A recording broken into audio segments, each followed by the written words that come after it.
नमस्कार मित्रांनो, युद्धाचे कधीच दुष्परिणाम नसतात. म्हणजे ते अर्थात जे नुकसान होतो तो भाग वेगळा, किंवा मनुष्यहानी होते, वित्तहानी होते, प्राणीहानी होते, हाही भाग वेगळा. ह्या सगळ्याच घटना दुष्परिणामामध्ये येतात. पण काहीसाठी ते दुष्परिणाम असतात, तर काहीसाठी ते दुष्परिणाम नसतात. कारण मग जो देश बेचिराख होत असतो त्याचे शत्रू राष्ट्र असतात, त्यांना ते फायद्याचं असतं. आणि आजूबाजूचे राष्ट्रांनासुद्धा की ह्या राष्ट्राचा विनाश व्हावा अशी मनात त्यांना आशा असते. ज्या पद्धतीने काही ठिकाणी नुकसान होतं आणि त्याचा फायदा दुसऱ्याला मिळत असतो.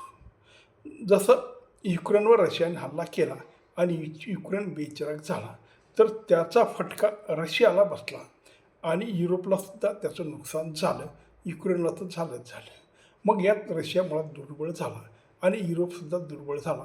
युरोपला त्याची क्षमता कळायला लागली की ज्या पद्धतीने युरोप खूप काही असं आपण केलं आहे, आपल्याकडे खूप काही आहे आणि आपण खूप प्रगत आहोत, आपण खूपच मोठ्या प्रमाणात जगात महासत्ता होऊ शकतो, अशा जो भ्रम त्यांना आणि रशियाला होता तो बऱ्याचदा या ठिकाणी तुटला. त्याच पद्धतीने अमेरिकाने आणि इस्रायलने जे इराणवर युद्ध केलं त्यात इराणचंही फार मोठं नुकसान झालं. आणि इराणला जे वाटत होतं की मुस्लिम जगाताचा मी शेंच्या होईल, त्या पद्धतीचं जे त्याच्या मनात होतं तसं काही घडलेलं नाही. उलट इराण हा 50 वर्ष मागे गेला आणि मग त्याचा नकळत फायदा बाकीच्या काही सौदी अरेबियासारख्या जे काही देश होते, जे तुर्कस्तानचे इराणचा द्वेष करायचे, त्यांना तो नकळत फायदा झाला. तसं बाकीच्या खाडी देश आणि त्याच पद्धतीने सौदी अरेबियाचं नुकसान झालं. पण जास्त करून अमेरिकेचे बेस होते त्या ठिकाणी हल्ला झाला आणि बाकी काही ठिकाणी झाला, पण तेवढं नुकसान म्हणता येणार नाही. जे इराणचं नुकसान झालं ते प्रचंड प्रमाणात आहे. त्या ठिकाणी अमेरिकेची सुद्धा काही प्रमाणात ताकद कमी झाली, पण तो बलाढ्य आणि संपन्न देश असल्यामुळे त्याचं खूप काही नुकसान झालं नाही. आणि त्याच्या भूमीवर मुळात युद्ध न झाल्यामुळे त्याला त्याची फारशी झळ बसलेली नाही. पण खाडी देशाचं जे नुकसान झालं त्यामुळे खाडी देशाची जी जगामध्ये एक प्रतिमा होती आणि ते खूप श्रीमंत देश म्हणून गणले जात होते, जरी त्यांचा भूभाग कमी असेल पण तेलामुळे ते संपन्न होते आणि तेही एक प्रकारे बाकीच्या मुस्लिम जगतामध्ये दादागिरी दाखवायला लागले होते, तेही त्यांची नशा मोठ्या प्रमाणात उतरली.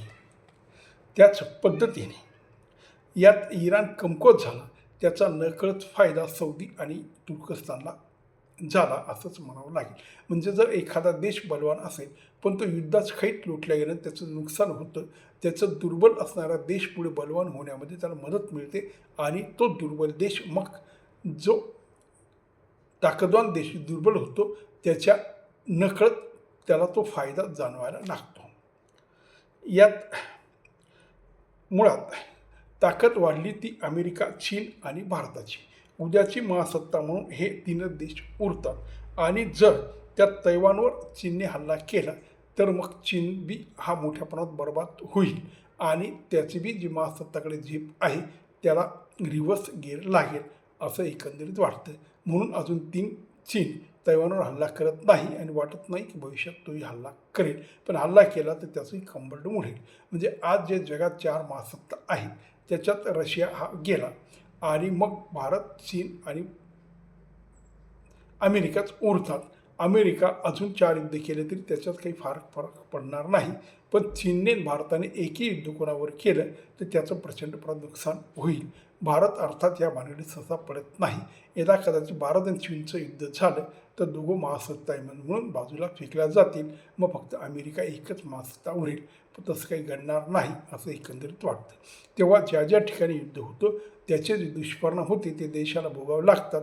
पण जे सुपरिणाम असतात, म्हणजे जे सुपरिणाम काही देश मानून घेतात ते त्यांच्या देशाच्या दृष्टीने ते चांगले परिणाम असतात.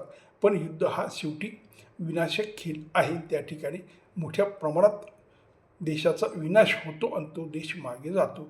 तेव्हा युद्ध हा मुळात प्रगतीसाठी खूप मारक आहे, याची जाणीव सगळ्यांनी ठेवायला हवी.